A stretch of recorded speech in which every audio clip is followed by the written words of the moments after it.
And here we are now at the height of the battle, when Arthur must meet Mordred for the ultimate denouement of the poem. And what a battle it is. We see a number of things going on here. Firstly, we see Mordred changing his coat of arms so that he won't be recognised by Arthur, or at least he thinks he won't be. But Arthur sees through this, of course. And then we see the battle itself. We have a description of the mortal wound that Arthur receives from Mordred. He's not dead, but he's clearly suffering and in pain, and he knows he's mortally wounded. So we are aware of his impending end. One of the features I find particularly interesting here as well is the way that Arthur sees that Mordred is carrying Clarent, Arthur's sword of state, which is kept at Wallingford. And when he sees Clarent being wielded by Mordred, he knows that his wife Guinevere has also betrayed him, because she was responsible for looking after Clarent. So there's a whole host of emotional things going on here in this final scene. And then, of course, Mordred's sword hand is severed, and then Arthur, to use this wonderful term that the poet uses, broaches Mordred on his sword. He almost spits him and runs the sword right down to its hilt to bring the traitor to his end. It's an amazing climax to the poem. Now our middle ward meets, mixes and mingles with Sir Mordred de Malebranche and many of his people. He had been hiding behind within the Holt hedge. With his whole battle on the heath, no harm could be greater. He had seen the whole conflict complete from the start, what our chivalry had achieved by chance of their arms. He knew our folk were outfought, and many more would fall, and quickly he sets out to encounter the king. But that chip of a churl had changed his arms. For sure he had switched his engrailed saltire, now bearing 3 lions, all of white silver, passant on purple and picked out with gems, so the king would not recognise that cunning wretch. He had cast off his colours on account of his cowardice. But the comely king was quick to know him, and spoke to Sir Cador these canny words: "I see the traitor come yonder, yearning to fight. That lad with lions likes himself too much. Torment shall betide him, once I touch him. Despite his treason and trickery, I am the true lord. Today my sword Caliburn shall clash with Clarent, to test keenness of girth and hardness of cut. The finest forged steel shall finesse the best armour. It was my dainty darling, which I held most dear, kept 4 coronations of anointed kings, for days when I dubbed both dukes and earls. When it was boldly borne by its bright hilt, I dared never deface it by deeds of arms, but kept it always clean for my own kingly duties.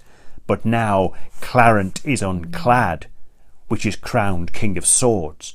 So my wardrobe at Wallingford, it would seem, is destroyed. No one knew what was there but for Guinevere, and she kept in safe keeping that courtly weapon, and those well-locked coffers which belonged to the crown, with rings and relics and the regale of France, which were found on Sir Frollo where he was felled.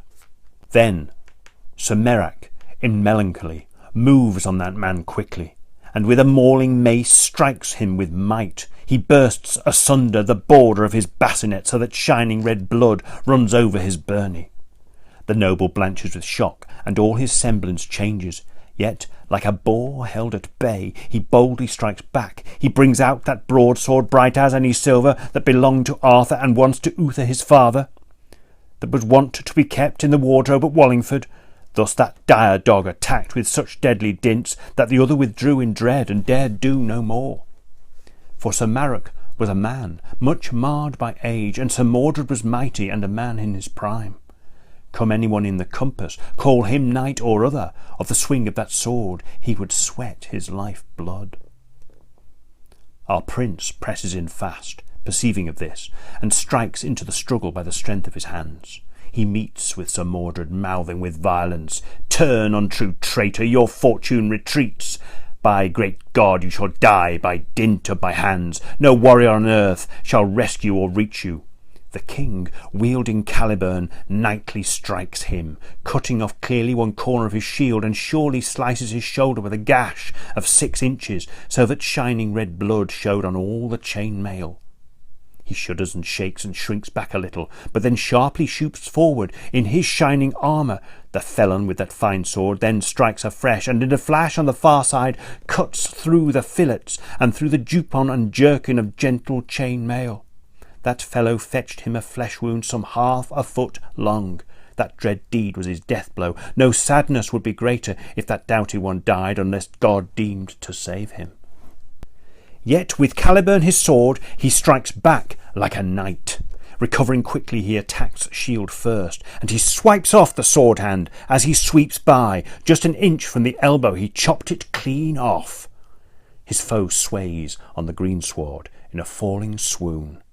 He had cut through the bright mail and burnished steel vambrace, so that now hilt and hand lie there on the heath.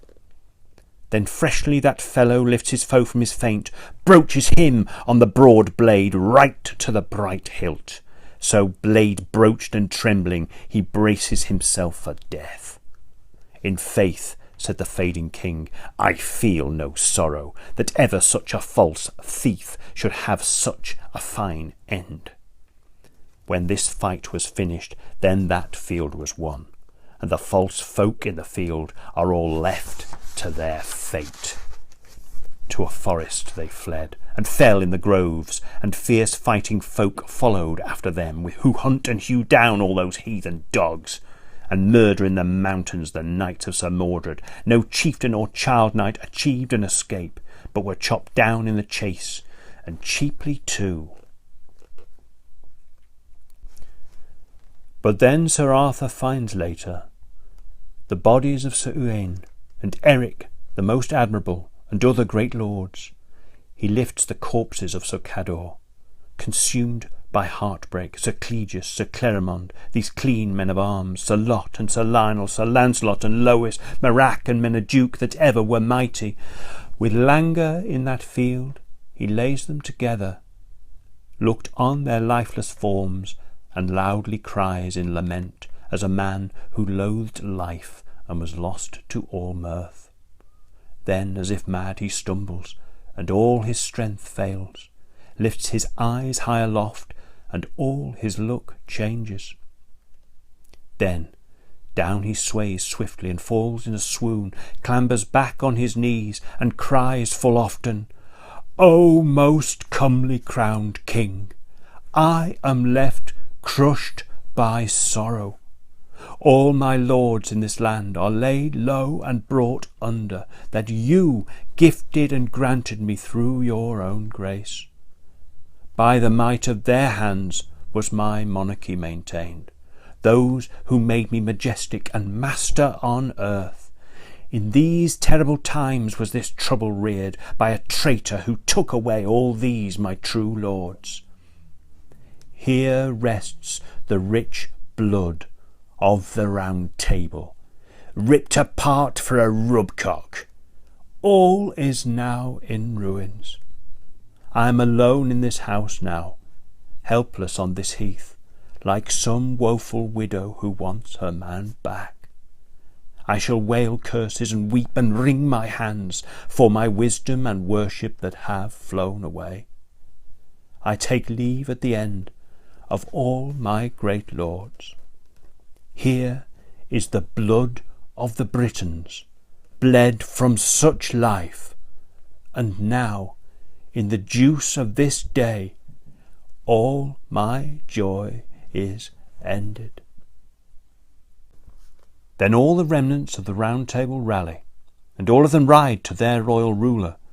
Then 70 knights quickly assemble in sight of their sovereign who was left so wounded.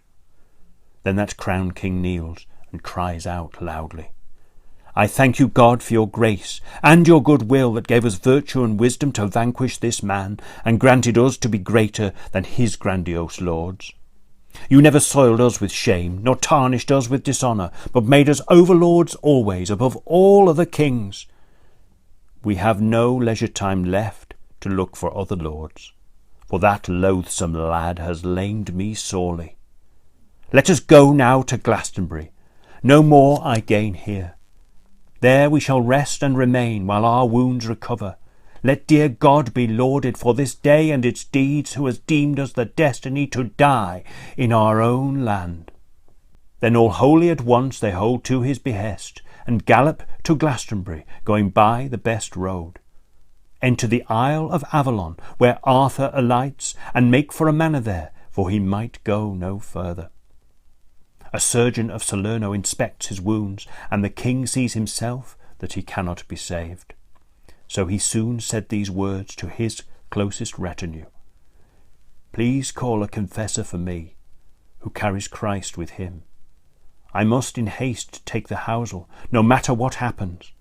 My blood cousin Constantine shall bear my crown, as becomes such a kinsman, if Christ wills it so. Nobles, you have my blessing to bury our lords, who by sword blade in battle were brought to their end. And then be manly, and march to the children of Mordred. They must be slain surreptitiously and slung in the waters, so that no more wicked weed writhes again on this earth. I warn you, work as I bid, to preserve your renown. I forgive every wrongdoing for the love of Christ in heaven. If Guinevere fares well, then long let her flower. He murmurs in Manus with his last earthly might, and thus his spirit passes, and he breathes no more. It's quite a remarkable end, isn't it? A dramatic passage. The alliteration sweeps the action from beginning to end, and then at the end we have that sense of deep remorse, regret, melancholy, that this once powerful king has been brought so low by a traitor he trusted like his truest of lords. As a medieval king, he has to protect himself and his inheritance, so he orders the children of Guinevere and Mordred to be slain. This may be reflective of the contemporary backdrop to the Alliterative Morte Arthure. If indeed it is set at the very end of the 14th century, this is the time when Richard II was deposed by Henry Bolingbroke. And it is absolutely critical to the future of the monarchy that its legitimacy is not questioned.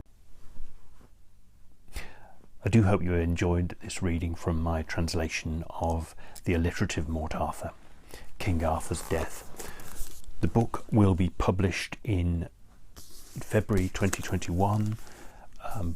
Copies, I think, are available already via the Unbound site.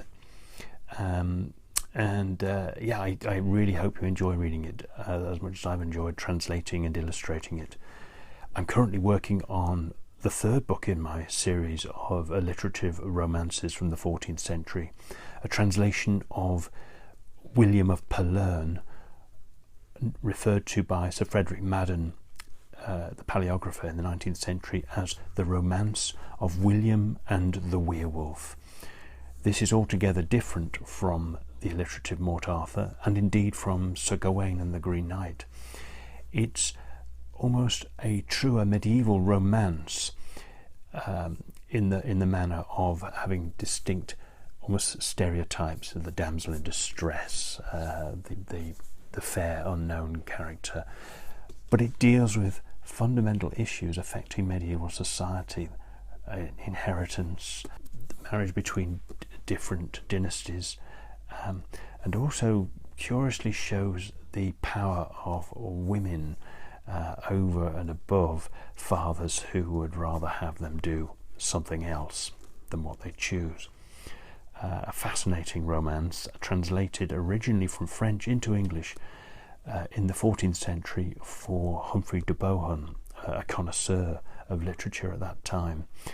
And I do hope you enjoy that. If you'd like to support it, please do. It's currently about a third the way funded, and with your support it will be fully funded and join my other 2 translations in this series. Thank you so much for listening.